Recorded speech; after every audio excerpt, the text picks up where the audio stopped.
The Finals, an FPS game that has recently taken the world by storm. It has taken all these different elements from different other FPS games and put them all in a little pot and cooked up something entirely fresh and new. It's like they cooked up another recipe for FPS games that just seems to be working so well. Today, with my knowledge and many hours in FPS games, I'm gonna tell you exactly how they redefined the FPS genre. The Finals is an FPS game that puts you in a dystopian virtual game show where the objective is to eliminate other contestants and fight for money. To me that seems like a little bit of a, twist where capitalism might take us in a few years, but who knows, huh? The gameplay loop of this so-called game show is a very easy concept. Find the vault, grab the cash box, and take it to a cash out station.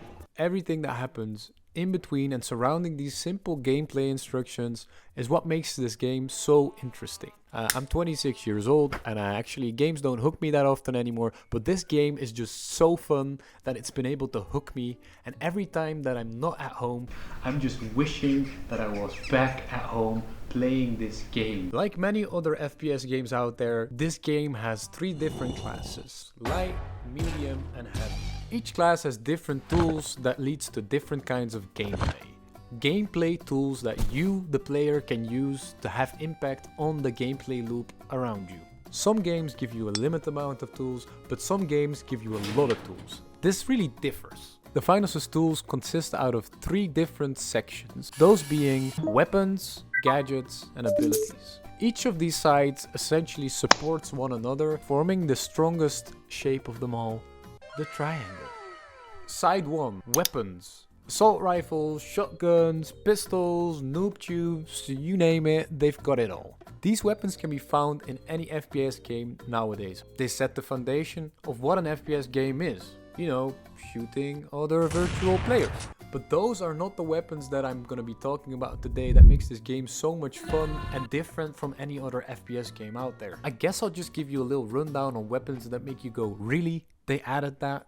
And it works? Knock knock. It's the flamethrower. Purchase. Yes, an actual flamethrower. It's kinda clunky to use in my opinion, but honestly, if the enemy doesn't know what they're doing, this gun is so much fun, man. And an added bonus, everything around you will just burn. There is something so magical about how Embark has managed to bring melee weapons, yes, you heard me right, melee weapons, to a video game and make them feel so smooth to use. The sledgehammer, for example, can just make you demolish anyone and everything around you.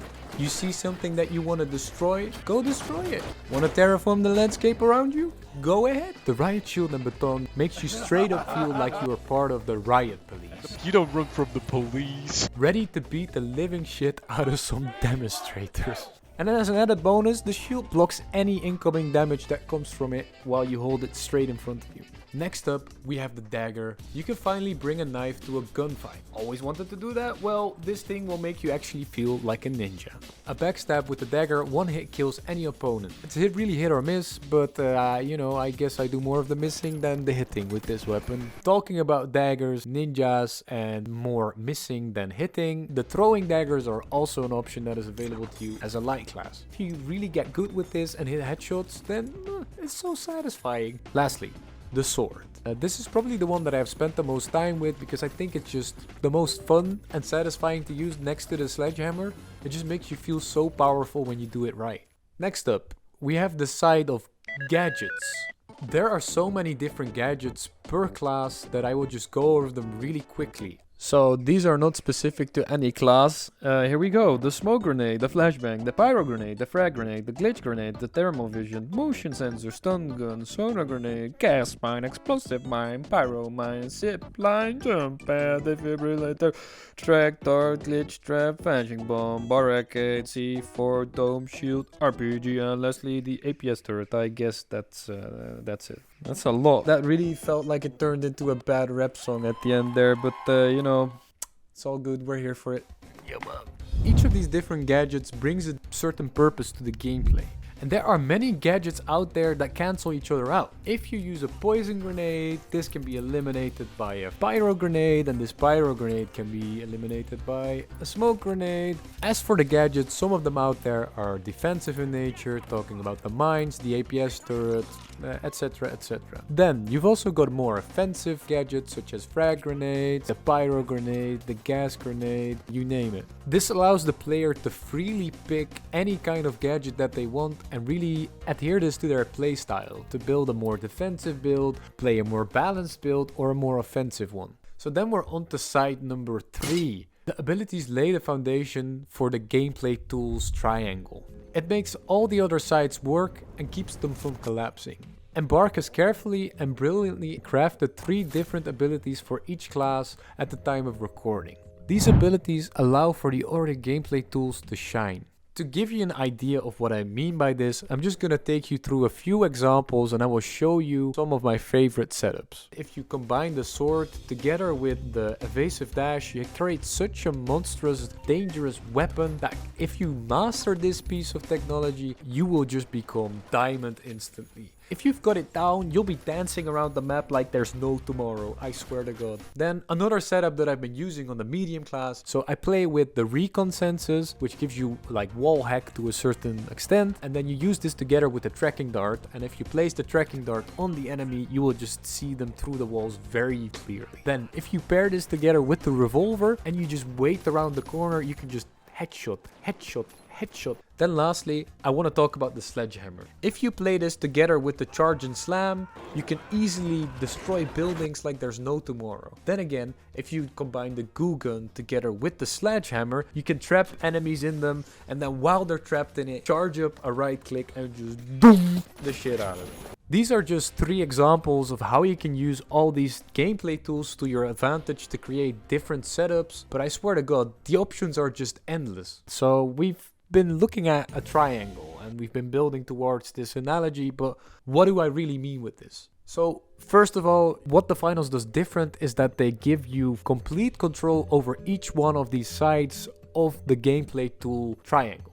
And giving players control over each one of these sides gives them a feeling of agency over how they are gonna influence the gameplay at hand. It invites them to experiment, which just allows for more diverse and, in my eyes, fun gameplay. All of these other different FPS games out there introduce some kind of rigidity in those sections. Rigidity? I don't know. What I mean by this rigidity, I genuinely don't know if I'm pronouncing this correctly. What I mean by this, think of Overwatch, for example. There, the triangle is kind of limited, locked in, if you will. You do not get to choose your weapons, gadgets, or abilities. You choose a specific character that has all of these things already attached to them. This causes games like Overwatch to be a shit show to balance, in my opinion. The balancing issues with the finals are only with one specific element.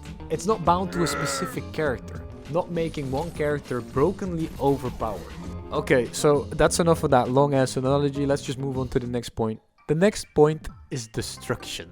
As you've probably figured out by now, there are weapons, abilities, and gadgets that you can use to manipulate the environment around you, aka destroy them. There are of course other games out there that have introduced destruction in a great way. I'm talking about these bad boys. Ex-DICE employees, the developers of, Battlefield, actually decided to quit and make their own game studio called Embark.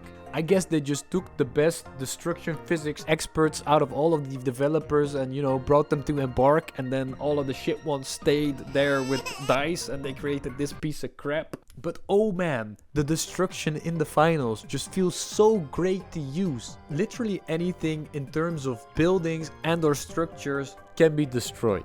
The destruction physics are the most precise that I've ever seen in terms of any game out there. Big explosions from C4 or RPGs make bigger holes in the wall, and then if you use breaching charges, they make smaller holes in the wall. Every time you knock down a wall, there's a chance that the building around you will collapse, just like in real life. There's a sense of agency that is given to the players in deciding whether they want to take down the building or not. It allows for incredibly unique situations in each single game that you play. The topic of destruction once again brings me to one word specifically: replayability. As we've already talked about, the finals handles the gameplay tools differently and brings a sense of agency to the players. This in itself already allows for so many different gameplay options out there. However, there are certain elements that brings this game to a whole nother level in terms of replayability. For other games out there, for example, it's just the maps that you can play, but the finals has added another layer to this. Essentially, for every single map that the finals has, which are Skyway Stadium, Las Vegas, Monaco and Seoul, each of these maps has a standard issue. You know, the plain gameplay where everything is normal, but then you also have these different variants that change up the map in different ways. In the Las Vegas map, you can actually have the sandstorm variant, which just completely covers the map in sand. Besides that, there are all these other different variants to each map. Then to add on top of this, yeah, you guessed right, we're not done. We're adding on top of this. There are many map events out there that change up the entire scene of gameplay around you. At the recording of this video, they are as the following: Mega Damage, Alien Invasion, The Dead Go Boom, Meteor Shower, Deathmatch, Orbital Lasers, and Low Gravity. My favorite one personally is Low Gravity, because if you combine this stuff with a jump pad, you will go flying. Woo! So we've only been talking about the positive points on this game and how it redefined the FPS genre and what it did to, you know, come to that point. But before we round up... Alright, stop. I gotta stop you there. Stop. Just stop talking. You thought I wouldn't be showing up in this video, huh? But guess what, bitch? I am. So now I'm gonna be talking about all the flaws of this game. Well, guess what? There are many. Because this is the perfect game. Because no game is perfect. And you're talking about this game like it's perfect. I gotta say, there are so many hackers in this game that sometimes I just wanna... Kiss my girlfriend. Like, look at this. What the frick is happening? And also... look at all these glitches that are existing in this game. Look at this fucking Curse word. where you could put these turrets on the goo barrel and then you could just walk around with it. What the frick is that? Shirt. Yeah, I guess that's it. Holy Frick. Well, I gotta say, I wasn't expecting you to show up.